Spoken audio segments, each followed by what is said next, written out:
দ্বিতীয়ত যে বিষয়টি লাগবে সুখী দাম্পত্যের জন্য সেটা হলো আপনার সঙ্গীর যে সমস্ত বিষয়গুলো নিয়ে আপনি নেতিবাচক মন্তব্য করলে, দৃষ্টিভঙ্গি করলে তিনি কষ্ট পাবেন, খবরদার সেগুলো বলা আপনার জন্য জায়েজও নাই, উচিতও নাই, বলবেনও না।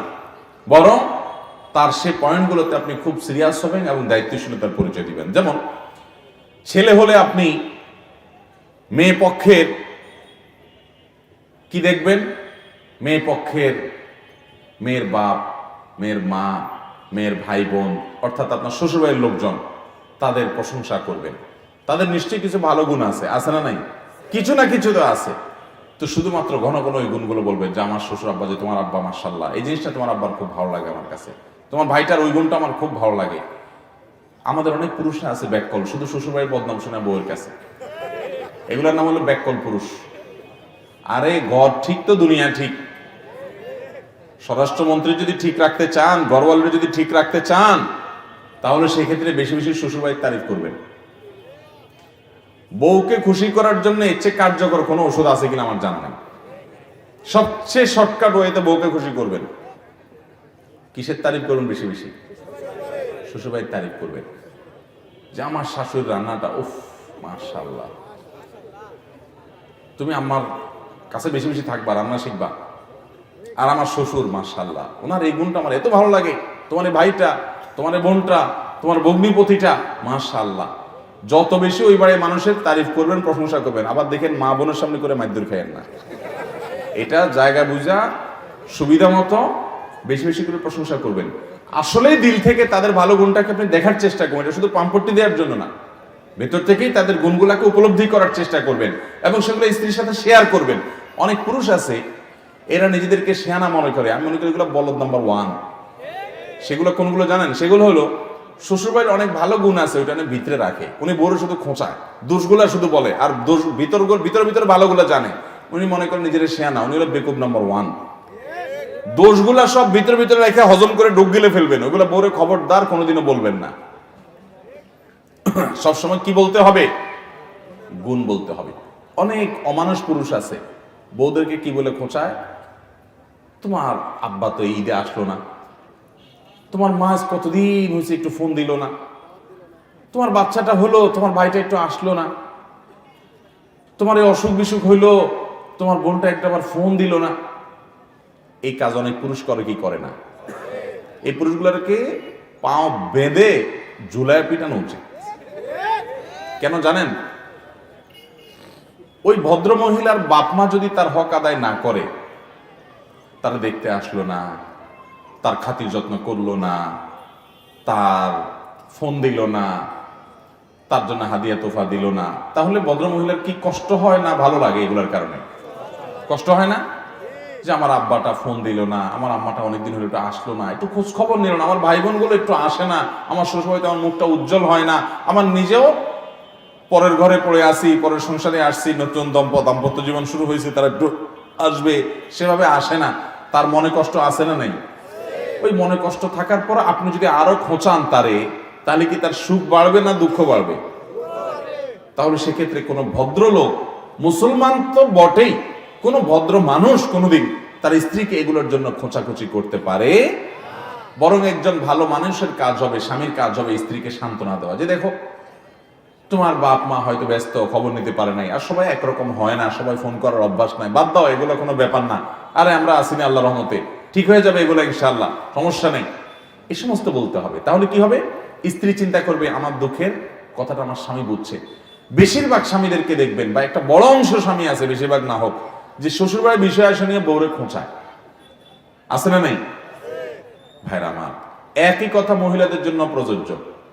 যে কথার কথা, ধরুন একজন মহিলা, তার স্বামী, তার বাপ মা তার প্রতি সুবিচার করছে না, তার ভাই বোন তার ভিতরে সুবিচার করছে না। হতে পারে এরকম যে বাপে জমি জমা আরেক ভাইকে দিয়ে দিচ্ছে, আপনার স্বামীকে দিচ্ছে না, অথবা আপনার মা অন্য ভাই বোনকে অনেক আদর যত্ন করে, আপনার দিকে খেয়াল করছে না।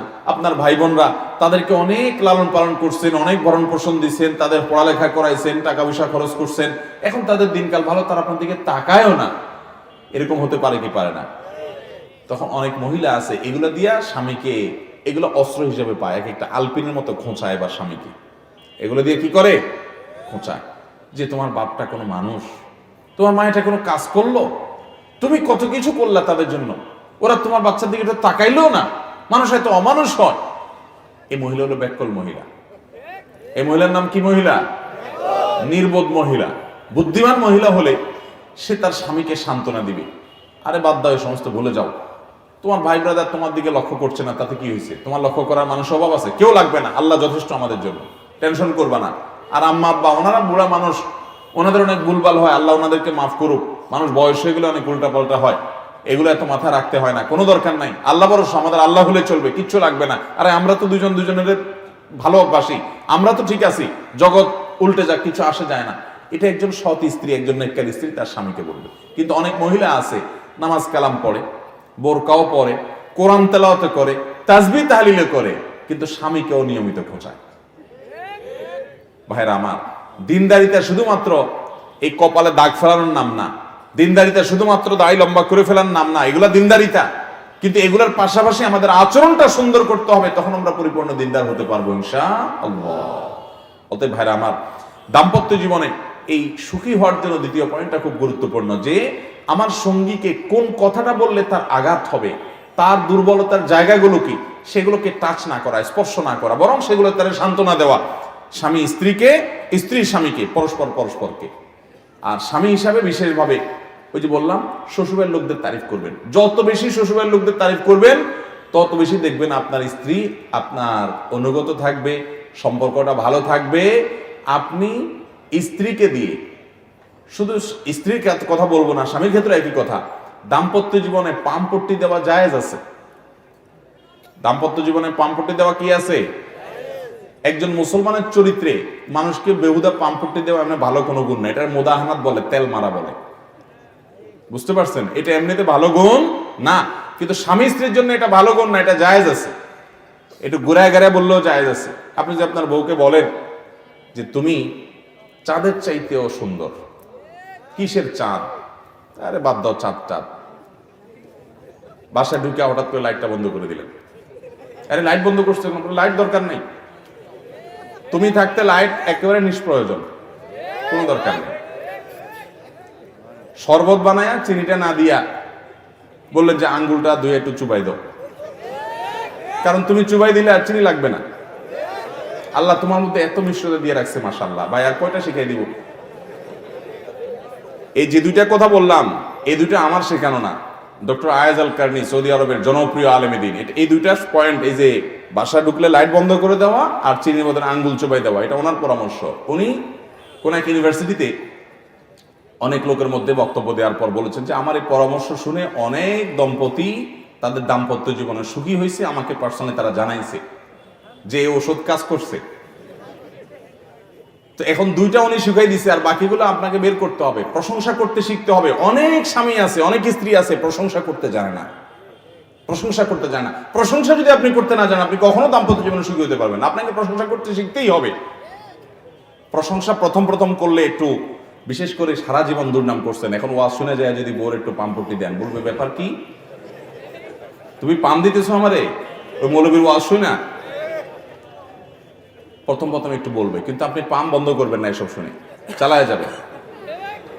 আচ্ছা পাম না বলি, প্রশংসা, সুন্দর কথা বলি, প্রশংসা চালায় যাবেন, নিয়মিত যদি চালায় যান চালায় যান চালায় যান, এবং সিরিয়াসলি দিল থেকে, এটা উপর দিয়ে না, দিল থেকে তার ভালো গুণগুলো দেখেন, দেখে আপনি মুখে বলেন, স্বীকৃতি দিতে শিখেন।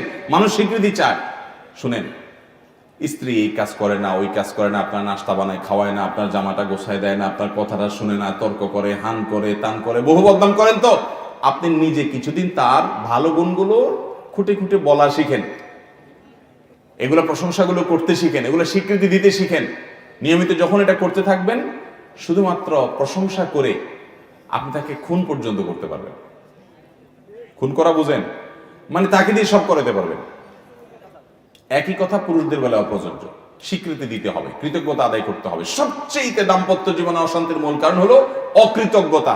সারা জীবন সুখে ছিল, একদিন একটু চুন থেকে নুন খসছে, তোমার সংসারে এসে সুখের দেখাটাই পেলাম না, জনমটাই গেল আমার দুঃখে দুঃখে, কি পাইছি তোমার সংসারে এসে, এই এক কথা সব বরবাদ।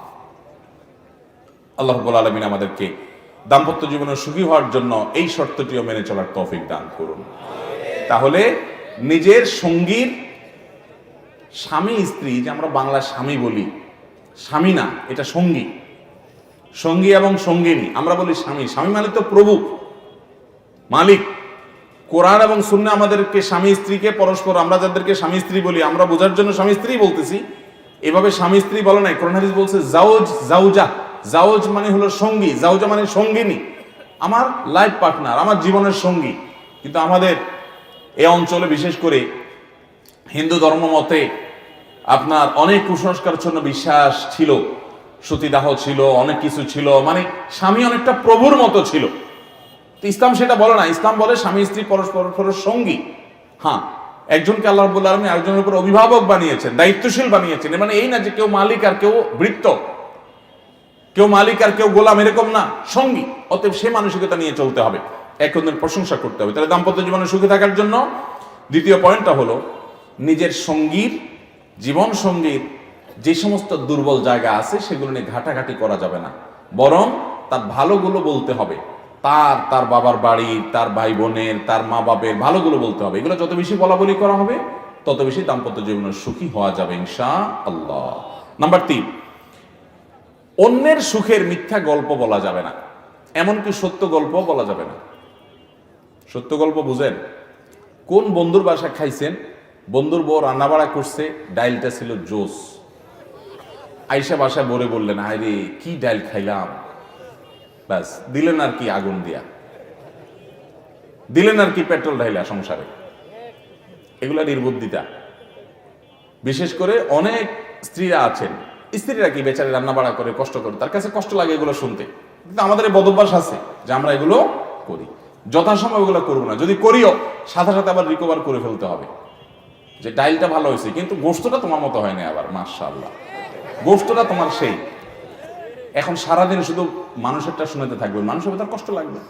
একই কথা মহিলাদের বেলাও প্রযোজ্য, যে কারোর স্বামীর কোনো ভালো গুণ আছে, এটা দেখে আপনার স্বামীকে আপনি খোঁচাখুচি করলেন না, যদি এটা বলতেও হয়, পাশাপাশি আপনার স্বামীর একটা ভালো গুণ বলেন, যে তোমার এই গুণটা মাশাআল্লাহ, এটা কিন্তু অন্য বউরা কল্পনাও করতে পারে না তাদের স্বামীর মধ্যে, আল্লাহ আমাকে দিচ্ছে, আল্লাহ শুকর, আলহামদুলিল্লাহ। দাম্পত্য জীবনে প্রশংসা জায়েজ আছে। ওই যে বলছিলাম, আপনি আপনার স্ত্রীকে যদি বলেন যে তুমি চাঁদের চাইতেও সুন্দর, চাঁদের চাইতে উজ্জ্বল, কথাটা কি সত্য না মিথ্যা? মিথ্যা কথা না? চাঁদের চাইতে কেমন উজ্জ্বল হয়? কিন্তু এই মিথ্যা জায়েজ আছে, এই মিথ্যা জায়েজ আছে, মানে এটা রূপক অর্থে বললেন আর কি, এটা ঘুরে ওই যে পাম্পট্টিমূলক মিথ্যা আর কি, যেটাকে বলছে, বুঝেন না কথা?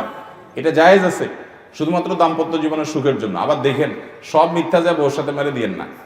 শাড়ি একটা 500 টাকা দিয়ে কিনে আইনা বললেন 2000 টাকা দিয়ে কিনে আনছে, ওই মহিলা কোনোভাবে যদি ওইটার ওই মূল্য ট্যাগ যদি কোনো রকম খুঁজা মুজা পায়, তখন বলবে যে এই বাটপার তো সারা জীবন আমার সাথে তাহলে বাটপারই করে গেছে।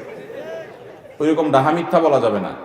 পাম্পট্টিমূলক, প্রশংসামূলক, একটু একে অন্যকে প্রশংসা করা, এগুলো স্বামী স্ত্রী একে অন্যের প্রতি করতে পারবে, কারণ ইসলাম চায় দাম্পত্য জীবনে সুখ আসুক, আর সুখের জন্য এই জিনিসটা অনেক জরুরি, প্রশংসা করতে শিখতে হয়।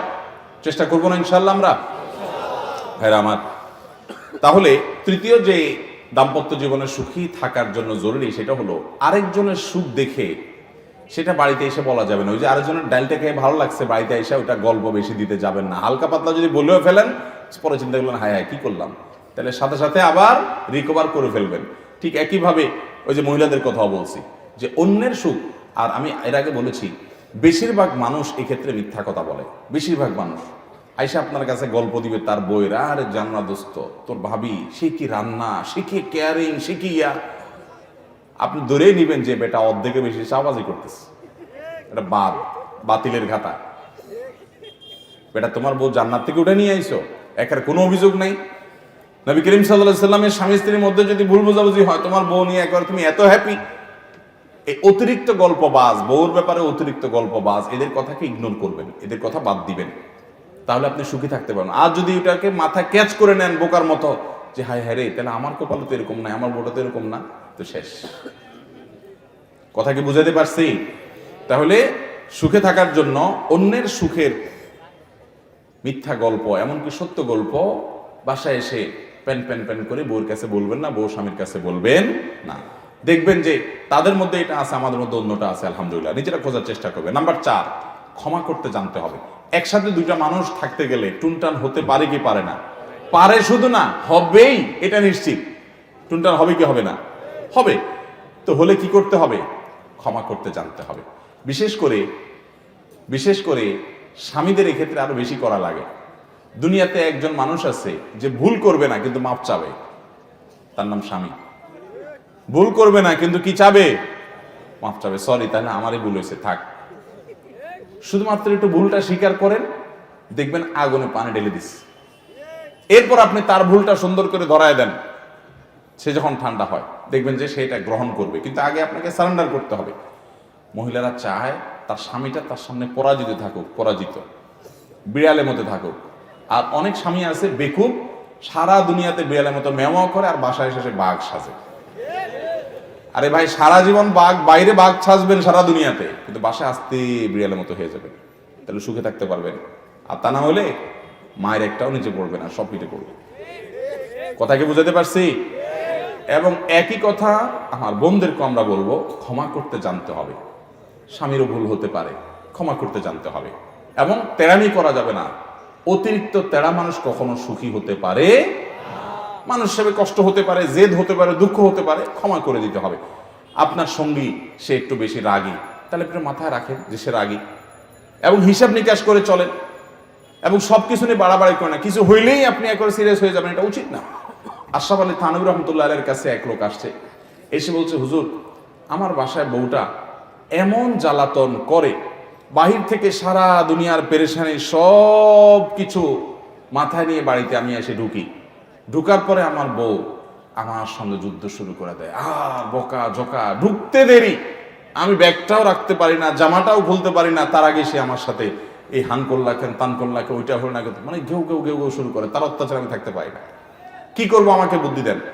তো আশরাফ আলী থানভী রহমতুল্লাহ বলছেন যে বুদ্ধি হইল, তুমি তোমার বাড়িতে ঢোকার আগে দরজায় কলিং বেল টিপে বা দরজা খটখট করে তুমি আসছো এই খবর জানাইবা, তারপর বউ দরজা খুলবে, তারপরে সে তোমার সাথে রাব বিহেভ করবে, তোমার চেহারা দেখে বকাঝকা শুরু করবে, এটা নাই কেন, এটা নাই কেন, ইত্যাদি। তো তুমি দরজার সামনে গিয়ে দরজায় নক করার আগে কয়েক সেকেন্ডের জন্য একটু দাঁড়াবা। আচ্ছা, দাঁড়ায় কি করব? দাঁড়ায় তুমি চিন্তা করবা যে ধরা যাক আমার বাসায় একটা পাগলা কুত্তা আছে, এটা ধরা যাক বউ আছে ভিতরে, এটা পাগলা কুত্তা আছে। তো সে মানুষ দেখলে অযথায় হুদাই ঘেউ ঘেউ করে, এটা ধরা যাক, কিন্তু দেখেন আবার ধরছেন।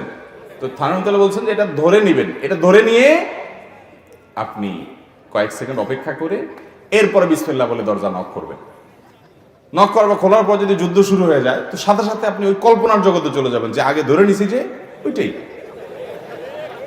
তো যখন এটা আপনি মনে করবেন, তখন আর আপনার কষ্ট হবে না যে ওইটা তো কাঙ্ক্ষিত, এটা তো হওয়ার কথা ছিল, এটা পাত্তা দিবেন না। তো লোকটা ঠিকই আয়সা বাসায় ওইটা অ্যাপ্লাই করছে, ওই সিস্টেম। আয়সা চিন্তা করছে যে বাসায় গেলেই তো ঘেউ ঘেউ শুরু হবে, এটা আমি মাইনে নিলাম, আমার বাসায় এরকম কিছু আছে। বিসমিল্লাহ বলে নক করছে, খুলছে, শুরু হয়ে গেছে যুদ্ধ। তো একটা পর্যায়ে, প্রতিদিন কি আর এভাবে শুরু হয়, একটা পর্যায়ে শুরু হয়। তো যাই হোক, এটা যখন শুরু হয়েছে তখন ভদ্রলোক মনে মনে ওইটা চিন্তা করছে। ওইটা চিন্তা করার পরে তার মনের মধ্যে পিক করে সে হেসে দিচ্ছে। এবার বউ উল্টা আবার খেপছে, তুমি হাসলা কেন? প্রতিদিন আমি চেতলে তুমিও চেতো, দুজন মিলে আমরা যুদ্ধ করি, চুলাচুলি করি, আজকে দিয়ে কাহিনী ভিন্ন। আমি চেততেছি আর তুমি পিক পিক করে হাসতেছো, কাহিনী কি? মিটমিট করে হাসের কাহিনীটা কি? স্বামী তো বলে না, না না কিচ্ছু না, তুমি চালাও, তুমি তোমারটা চালাও। বই কি আপনার আর ঝগড়ার মুডই নষ্ট হয়ে গেছে বেচারি। কিসের ঝগড়া করবো, আমি করতেছি ঝগড়া, সে হাসতেছে, তাহলে তো এক হাতে তালি বাজে না, কেমনি কি? এবার স্বামীরে বহুত পাম্পট্টি দিচ্ছে যে আচ্ছা বলো কি কাহিনী, কি আমার বলো। বহুত আদর যত্ন করে পাম্পট্টি দিয়া টিয়া তার কাছ থেকে বাইর করার চেষ্টা করেছে। স্বামীও বেকুব স্বামী বলে দিছে, দেখো এক হুজুরের কাছে গেছি, উনি আমাকে এই বুদ্ধি দিছে, আমি সেই বুদ্ধি মানছি, আমার এখন আর কষ্ট হয় না, তুমি ঘেউ ঘেউ করলে আমার ওই চিত্র মাথায় আসে, আমার হাসি আসে। এখন স্ত্রী এর পর থেকে চিন্তা করতেছে, হায় হায় সর্বনাশ, তাইলে তো এই লোককে আমি সামনে থেকে এটা বললেই সে আমাদের ওইটা কল্পনা করবে। এবার বউ আর চিল্লাচিল্লি করতে পারে না বেচারি। পরের দিন এসে আবার সে ওই যে বিসমিল্লাহ পড়ে দাঁড়াইছে, চিন্তা করছে, হ্যাঁ তাহলে বাসায় কিছু একটা আছে, এখন চিল্লাচিল্লি শুরু হবে। এরপর বিসমিল্লাহ পড়ে নক করছে, খুলছে, খুললে এবার দুজনই হাসে। বউ চিন্তা করতেছে কি বলবো, আর সে আমার মনে মনে কি চিন্তা করবে, বাবা দরকার নাই বিখ্যাতা কুত্তা ঠেকা, ঝগড়ার দরকার নাই, আমার ইজ্জত বাঁচাই, থামি। এই গল্প আপনাদেরকে বলার উদ্দেশ্য হলো, আশরাফ আলী থানভী রহমতুল্লাহর মতো মানুষ, এত বড় মানুষ, তিনি এরকম বুদ্ধি দিয়েছেন এক ব্যক্তিকে, শুধুমাত্র দাম্পত্য জীবনে স্বামী স্ত্রীর মধ্যকার ঝগড়াঝাটি, মনোমালিন্য এগুলো দূর করবার জন্য অনেক ধরনের পলিসি অ্যাপ্লাই করতে হয়। একটু চালাক চতুর হতে হয়। হয় একেবারে বোকা হন, তাহলে আপনি সুখী হবেন, আর নাহলে খুব চালাক হন, মাঝামাঝি চালাকের ভান ধরবেন, আপনি সুখী হতে পারবেন না। একবারে বেকুব সেকুব হন, কোনো অসুবিধা নাই, যেমনে উল্টাবে এমনি উল্টিবেন, সেটা এক পথ। আরেকটা হলো কি, খুব শেয়ানা পাবলিক, বুদ্ধিশুদ্ধি করে চলবেন। স্বামী স্ত্রী পরস্পরকে যদি বুঝতে না পারে, যে স্বামী স্ত্রী বুঝবে যে আমার স্বামীটা এই কথাটা বলে রাগ হয়েছে, তাহলে আমি এটা বলবো না, তাহলে আমি এই ক্ষেত্রে অন্য কোনো পলিসি অ্যাপ্লাই করব। আমার স্ত্রীটা এভাবে বললে এরকম হয়, তাহলে আমি অন্য কোনো পলিসি অ্যাপ্লাই করব। এরকম করতে হবে, এছাড়া কোনো দাম্পত্য জীবনের সুখে থাকা সম্ভব না। বিশেষ করে আমাদের সামাজিক প্রেক্ষাপটে ওই যে চতুর্দিক থেকে শুধু ইন্ধন দেওয়া হয়, উস্কানি দেওয়া হয়, খোঁচানি হয়, শয়তান তো আছেই। আপনার একটা হাদিস অনেকে হয়তো শুনে থাকবেন, সহিহ মুসলিমে আসছে, নবী করিম সাল্লাল্লাহু আলাইহি ওয়াসাল্লাম বলেছেন, শয়তান তার সিংহাসন পানির উপরে বসায় এবং গোটা পৃথিবীতে শয়তানের সকল সদস্যকে ছড়িয়ে দেয়। তারা সবাই দিন শেষে তাদের কাজ হলো মানুষকে খারাপ কাজে প্ররোচিত করা, প্ররোচিত করে করে করে করে কুমন্ত্রণা দিয়ে দিয়ে মানুষকে খারাপ কাজ করানো, এটাই তাদের কাজ। তো শয়তানের সদস্যরা দিন শেষে ডিউটি শেষ করে সবাই যখন শয়তানদের যে আদি পিতা, শয়তানদের যে গোড়া, সে মূল শয়তানের কাছে আসে, সবগুলা আসার পরে জিজ্ঞাসা করে কে কি কাজ করেছো। তো এই যে রিপোর্ট নেওয়ার ব্যাপার স্যাপার আছে তাদের কাছে, তখন একজন বলে যে জাহাপনা, আমি একটা দিয়ে চুরি করাইছি আজকে। ও কোনোদিন চুরি করে নাই, কিন্তু ফুসলা ফাসলা আজকে লোভ টোপ দিয়ে ওরা চুরি করাইছে। আরেকটা বলে আমি মানুষ খুন করাইছি, আরেকটা বলে আমি জেনা করাইছি, আরেকটা বলে আরেকটা কাম করাইছি। তো শয়তান বলে ঠিক আছে, শয়তানি হইছে, মাগার সন্তুষ্ট হওয়ার পর যায় না। একটা এসা বলে যে স্বামী স্ত্রীর মধ্যে আমি কঠিন আকারে সম্পর্ক নষ্ট করে দিয়েছি, যুদ্ধ বাঁধিয়ে দিয়েছি, গন্ডগোল লাগাই দিছি, এমনকি বিচ্ছেদ করে ছেড়ে দিছি। শয়তান তখন বলে হ্যাঁ তুমি আসল কাজ করেছো, এবং এতে শয়তান সবচেয়ে বেশি খুশি হয়। নবী করিম সাল্লাল্লাহু আলাইহি ওয়াসাল্লাম হাদিসে বর্ণিত বিষয়। অতএব ভাইরা আমার, আপনার স্ত্রীর সাথে যদি আপনার মনোমালিন্য তৈরি হয়, তাহলে বুঝবেন সবচেয়ে বেশি খুশি হচ্ছে কে? আপনার সাথে আপনার স্ত্রীর কোনো বিষয় নিয়ে ঝগড়া হয়েছে, কোনো বিষয়ে মনোমালিন্য হয়েছে, হতে পারে দুজনে কথাবার্তা বন্ধ বা একটু দূরে আছেন, সাথে সাথে এই হাদিসটি মাথায় আনবেন যে আপনাদের মধ্যকার এই দূরত্ব সৃষ্টি করে শয়তান সবচেয়ে বেশি ক্রেডিট নিবে তার গুরুর কাছ থেকে। এবং শয়তানের সবচেয়ে বড় অর্জন হলো যে সে আপনার মধ্যে, আপনার স্ত্রীর মধ্যে দূরত্ব সৃষ্টি করতে পারছে। অতএব আল্লাহকে খুশি করার জন্য, শয়তানের মুখ ধুলায় ধূসরিত করবার জন্য, তার মুখে ছাই মারার জন্য আপনি সাথে সাথে নিজের ভুল নিজে না হলেও আপনি আপনার স্ত্রীর সাথে, আপনার স্ত্রী আপনার স্বামীর সাথে আপনি মিশে যাওয়ার চেষ্টা করবেন, সরি বলে আগায় যাবেন, দূরত্ব কমায় নেবেন, তাতে শয়তান নাখোশ হবে আর আল্লাহ রাব্বুল আলামিন খুশি হয়ে যাবে। চেষ্টা করে যাবেন ইনশাআল্লাহ। ভাইরা আমার, দাম্পত্য জীবনে সুখী হওয়ার জন্য একটু ছাড় দিতে হয়, একটু ছোট হতে হয়। এক্ষেত্রে ছোট হলে আল্লাহ তাআলা আপনাকে বড় করবেন, এবং নিজের বউয়ের কাছে, নিজের স্বামীর কাছে আপনি ছোট হলে এই ছোট হওয়া নয়, শয়তান আপনাকে ফুসলাবে, আরে মাথা খারাপ, ছোট হওয়া যাবে, ভুল করছে সে আগে মাপ চাক, সে আগে কথা বলুক, সে আগে সরি বলুক, ঠিক আছে সে আগে বললে সেটা বেশি ভালো, তার করা উচিত, কিন্তু আমি ভালো কাজের সুযোগ পেলে সেটা ছাড় দেব না। তাহলে ভাইরা, 3 নম্বর পয়েন্ট বলেছি দাম্পত্য জীবনে সুখী হওয়ার জন্য, যে 4 নম্বর পয়েন্ট বলেছি দাম্পত্য জীবনে সুখী হওয়ার জন্য একে অন্যকে ক্ষমা করতে জানতে হবে। একে অন্য কি করতে জানতে হবে? ক্ষমা করতে জানতে হবে। ভুল ত্রুটিগুলো মাফ করা শিখতে হবে। অনেক সময় ভুল হয় নাই, তবুও সরি বলতে হবে, এবং একটু ডিপ্লোম্যাটিক হতে হবে কোনো কোনো ক্ষেত্রে। আল্লাহ তাআলা আমাদেরকে তৌফিক দান করুন। 5 নম্বর হলো বিবাহকে হারাম মুক্ত রাখতে হবে। এখনকার বিয়ে শাদীগুলোতে হারামের আয়োজন ছাড়া কয়টা বিয়ে হয়? যৌতুক ছাড়া বিয়ে কয়টা হয়? মেয়ের বাপেরা মোহর বিশাল বড় বড় অঙ্ক হাঁকায় থেকে বসে থাকেন, বিয়েটারে ব্যবসা বানায় নিছেন।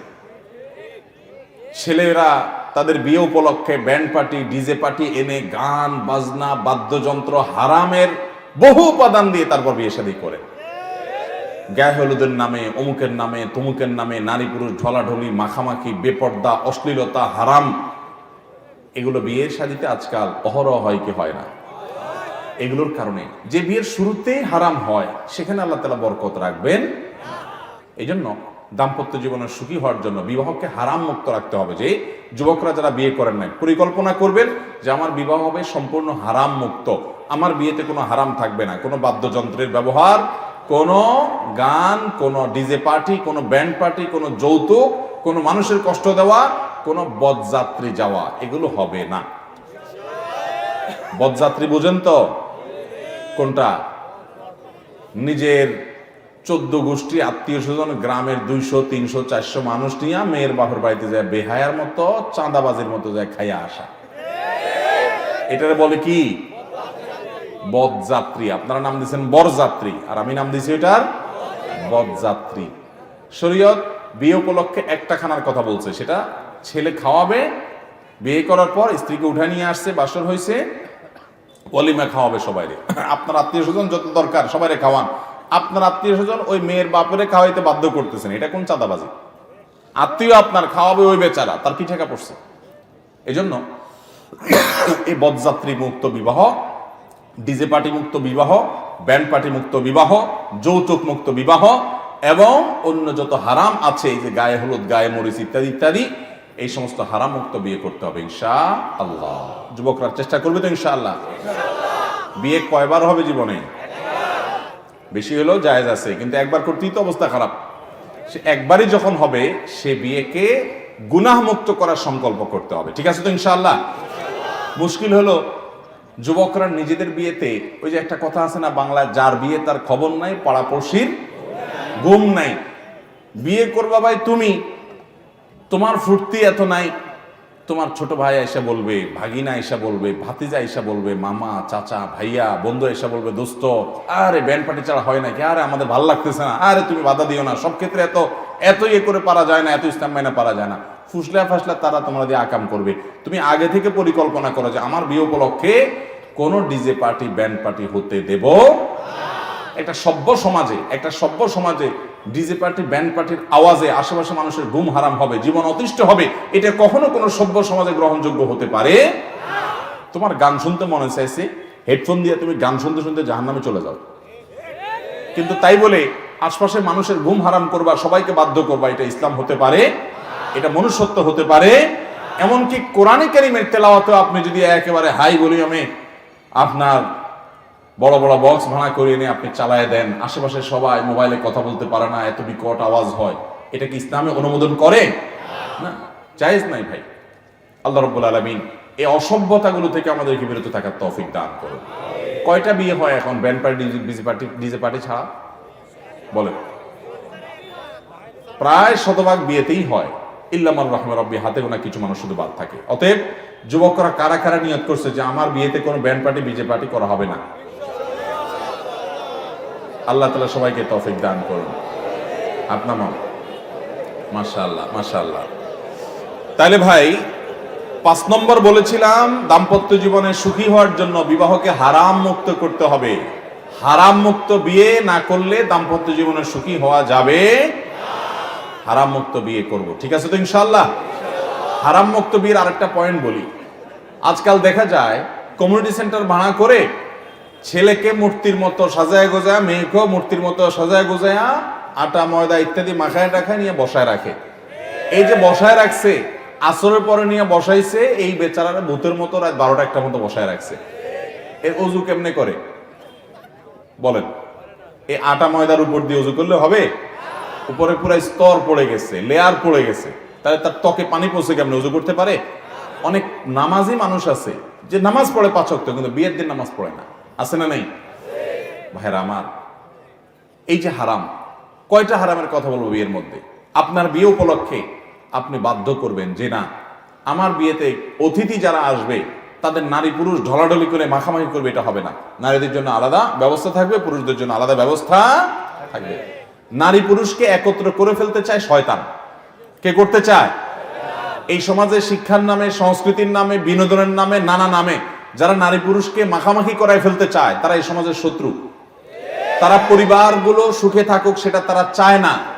এরা শয়তানের ক্রীড়ানক। এরাই এই সমাজকে সবচেয়ে বেশি অস্থিতিশীল করতে চায়। আল্লাহর বিধানের বাইরে যাওয়ার ভিতরে কোনো কল্যাণ হতে পারে? সব জগতের আমি মুসলমান, আমার বিয়েতে ইসলাম থাকবে, অতএব হারাম আমি ঢুকতে দিব না।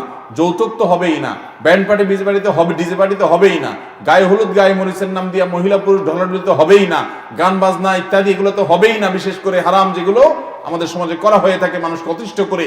এর পাশাপাশি বিয়ের অনুষ্ঠানে ওই মেকআপের নাম দিয়া আটা ময়দা মাখাইয়া আপনি ঘন্টায় ঘন্টা বসে থাকলেন, নামাজের পর নামাজ গেল যে জীবনে একবারই তো বসে থাকি ভূতের মতো, কি লাভ? যদি মাখেনও তো সেগুলো তাড়াতাড়ি দূর করে নামাজ পড়ে এসে তারপরে বসবেন। মুশকিল হলে তখন তো আপনার ওই যে গোমর ফাঁস হয়ে যাবে। যাক, তবুও নামাজ ছাড়া যাবে এবং নারী পুরুষের মিশ্রণ, বিবাহ অনুষ্ঠান ইত্যাদি এগুলো হবে না। আল্লাহ আমাদেরকে তৌফিক দান করুন।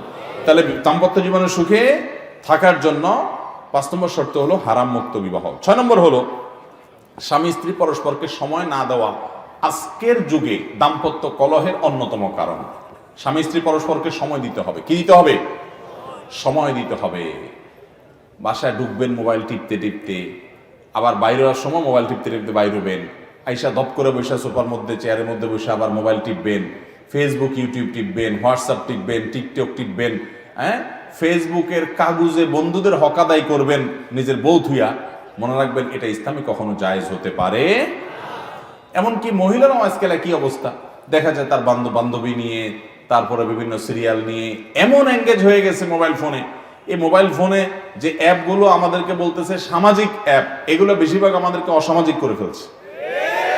নিজের ঘরের স্ত্রী থেকে স্বামীকে দূরে সরাই ফেলতেছে, স্বামী থেকে স্ত্রীকে, স্ত্রী থেকে স্বামীকে, বাপ থেকে সন্তানকে, সন্তান থেকে বাপ মা, একজন থেকে আরেকজনকে পৃথক করে ফেলছে। মনে রাখবেন স্বামী স্ত্রী একে অন্যকে সময় দেওয়া আবশ্যক, ফরজ। স্বামী স্ত্রী যদি কেউ কারোর সময় না দেয়, হক আদায় না করে, তাহলে তারা গুনাহগার হবে, আল্লাহর কাছে এর জন্য জবাবদিহি করা। স্বামী স্ত্রী পরস্পর সময় দিতে হবে।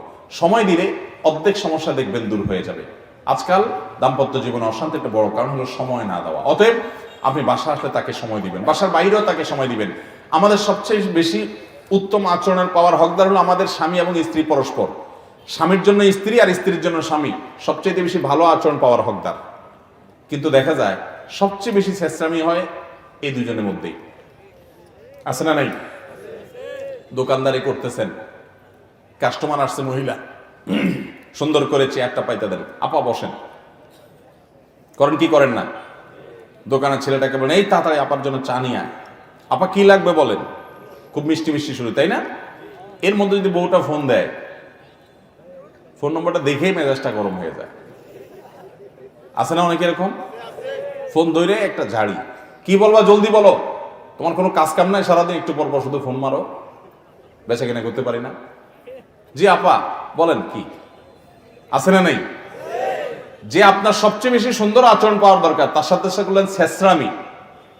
আর যার সাথে আপনাকে আল্লাহ তাআলা নির্দেশ করেছে যে আপনি কোমল কণ্ঠে কথা বলবেন না, কোন প্রকার ফিতনার দুয়ার খুলবেন না, প্রয়োজনীয় কথা বলবেন ছাট ছাট কাট কাট, সেখানে এসে মধু মাখায় কথা বলতেছেন।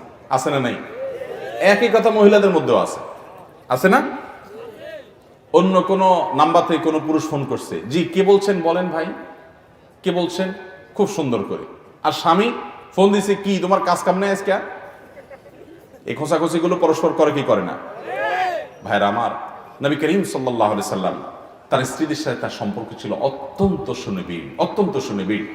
ডক্টর খন্দকার আব্দুল্লাহ জাহাঙ্গীর রহমাহুল্লাহ তার এক বক্তব্যে বলেছিলেন যে অনেক সময় ধরেন একটা মসজিদে দান করার খুব একটা জরুরি না, শৌখিনতার কোনো একটা আইটেম আছে, এটা কেনা হবে, আপনি সেই মসজিদে দান করার একটা অপশন আসছে, আপনার কাছে 20টা টাকা আছে, ওইটা দিয়ে আপনি মসজিদে দান করতে পারেন। আবার এদিকে আপনার স্ত্রী, তার জন্য আপনি ভরণ পোষণ দেওয়া দরকার, তার জন্য কিছু খাবার কেনা দরকার, তার গরমে কষ্ট করছে, একটু আইসক্রিম দরকার, আপনি ওই 20 টাকা যদি মসজিদে যদি খুব বেশি দরকার থাকে দিলেন, কিন্তু খুব বেশি দরকার নাই, তাহলে ওই টাকা দিয়ে আপনি যদি একটা আইসক্রিম কিনে বইয়ের জন্য নিয়ে যান, ভালোবাসা সৃষ্টি হওয়ার জন্য, সম্পর্ক বাড়ানোর জন্য, তাহলে সব বরং একটু বেশি হবে। বুঝেন নাই কথা? সাধারণ অবস্থাতে আপনার স্ত্রী, এবং এবার একটা হাদিস আছে, নবী সাল্লাল্লাহু আলাইহি ওয়াসাল্লাম বলেছেন, তোমার অনেক সওয়াবের কাজ, অনেক ভালো কাজ, সেই জায়গায় খরচ করার চাইতে তোমার স্ত্রীর মুখে খাবার তুলে দেওয়া অধিকতর উত্তম। তবে হ্যাঁ, এর মানে এই না যে মসজিদের ফরজ কাজ, অন্য সব কাজ বাদ দিয়ে শুধুমাত্র বউর জন্য আইসক্রিমই কিনতে থাকবে, এটা না। যখন দুইটা লেভেলে থাকবে, আপনি প্রাধান্য দিবেন আপনার স্ত্রীকে, এটা হলো নির্দেশ। অতএব সময় দিতে হবে স্ত্রীকে। 7 নম্বর যে পরামর্শ দাম্পত্য জীবনে সুখী হওয়ার জন্য, তা হলো শুরুতে আগে থেকেই জেনে রাখবেন, বিয়ের আগে থেকেই, যে একসাথে চলতে গেলে যৌথ জীবনের শুরুতে অনেক বোঝাপড়ার গরমিল হবে। 2-4-6 মাস, 1 বছর, 2 বছর, 4 বছর হবেই, কিন্তু এগুলো আস্তে আস্তে ঠিক হয়ে যাবে। এগুলো আস্তে আস্তে কি হয়ে যাবে? ইনশাআল্লাহ ঠিক হয়ে যাবে। নদীর দুই কূলের মতো। অনেক সময় দেখা যায়, সব সময় না, অনেক সময় দেখা যায় দুই কূলে অনেক ঢেউ, মাঝখানে অনেকটা শান্ত। দাম্পত্য জীবনের শুরুতে, বিশেষ করে শুরুতে অনেক অশান্তি হয়, কারণ ওই যে ম্যাচ করতে করতে অসুবিধা হয়। এরপর আস্তে আস্তে ঠিক হয়ে যায়। বিশেষ করে মহিলাদেরকে বলবো, স্বামীগুলা যদি অমানুষ হয়, জুলুম করে, একটু সবর করেন। আল্লাহ আল্লাহ করে 2-4টা বাচ্চা যদি হয়ে যায়, বাচ্চাগুলো যদি বড় হয়, এই বাচ্চাগুলো সব এক একটা আপনার সৈনিকের কাজ দিবে। তখন দেখবেন আপনার স্বামীটা বেয়াদবি করার আগে চিন্তা করবে। কারণ পোলাপান সব কার পক্ষে যায় দাঁড়ায়? সাধারণত সবগুলা মায়ের পক্ষে দাঁড়াবে। বুড়া তখন কথা বলতে 30 বার চিন্তা করবে। তো আমাদের অনেক মহিলারা আছে, বোনরা আছে, বুঝে না। আরে ভাই, সবর করেন না, একটা সময় যাবে দেখবেন যে এগুলার একটাও থাকবে না। এবং সবর করতে হবে, সময় পার করতে হবে। আমাদের সমাজে আপনি দেখেন, প্রত্যেকটা সংসারে, প্রতিটা ঘরে একটু খেয়াল করে দেখেন, যারা বুড়ি হয়, বুড়ি বয়স্ক মহিলা, তারা দেখবেন বুড়াদের উপরে ছড়ি ঘুরায় শুধু। দাম্পত্য জীবনের শুরুর দিকে এসে জোয়ানকালে বুড়া হয়তো বহুত জ্বালাইছে, কিন্তু যখন ছেলে মেয়ে হয়ে যায়, নাতিপুতি হয়ে যায়, অনেক বাহিনী হয়ে যায়, তখন কিন্তু বুড়ি ছড়ি ঘুরে থাকে। তখন বুড়া কাচুমুচু করে, আইসা চোরের মতো আস্তে করে দুটো খাই আবার বাইরে চলে যায়। বাসা খুব একটা পেপে করার সুযোগ পায় না, মসজিদে বসে থাকে। আর জায়গা না পালে মুয়াজ্জিনদের সাথে কেসকেস করে, খাদেমদের সাথে কেসকেস করে, কারণ বাসায় খুব একটা ভাত নাই। এটা বাস্তবতা। অতএব যে সমস্ত বোনরা চুন থেকে নুন খসলে বাবার বাড়ি চলে যান, তাদেরকে বলবো একটু ধৈর্য ধারণ করেন, একটু সময় পার করেন, বুড়ার সুয়ের মতো সোজা হয়ে যাবে। বুড়ার পিঠ বাঁকা হয়ে যাবে এক সময়, কিন্তু ভিতর থেকে সুয়ের মতো সোজা হয়ে যাবে, কারণ বাহিনী সব আপনার পক্ষে থাকবে। তখন একটু সবর করতে হবে। আল্লাহ আমাদের সবাইকে দাম্পত্য জীবনে সুখী হওয়ার তৌফিক দান করুন। তাহলে ভাইরা আমার, দাম্পত্য জীবন সুখী হওয়ার জন্য দিনদারিতাকে অগ্রাধিকার দিয়ে আত্মীয়তা করতে হবে। সব কিছুতে ছাড় আছে, দিনদারিতাতে কোনো ছাড় হবে। এবং দিনদারিতার মানে কি সেটা আমি ব্যাখ্যা করেছি। দ্বিতীয়ত, সঙ্গীকে কখনো তার দুর্বল জায়গায় আঘাত করা যাবে না, বরং তার দুর্বল জায়গাগুলোকে প্রলেপ দিতে হবে, অর্থাৎ কোনটা বললে তিনি খুশি হবেন সেটা চেষ্টা করতে হবে।